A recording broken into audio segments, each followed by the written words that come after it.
Hey guys, Tony, good morning. Good news out of all this sideways trading. First of all, BTC is actually not dropping that much. And I woke up today, it's 4 o'clock, 4:30 in the morning basically, and Bitcoin looks pretty stable.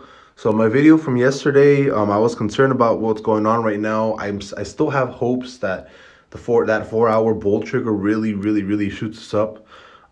But anyways, apart from that, MATIC just hit all-time highs of 284.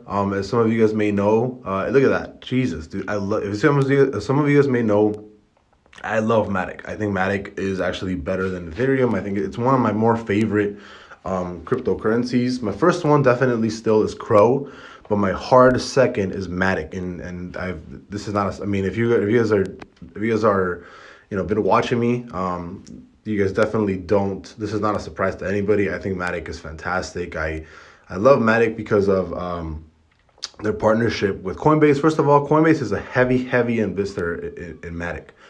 Second of all, I really do think that Coinbase is going to be using Polygon as their payment platform for their NFT system.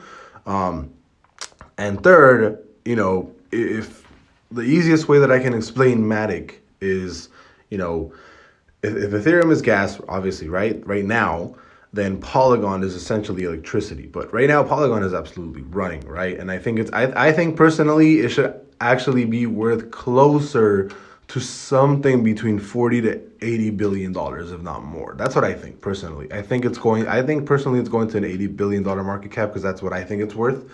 I think it's I think it's always been really undervalued. But yeah, that's really it. Polygon 281. I'm not telling you anything. I love it. We'll see what happens from here. Bye, guys.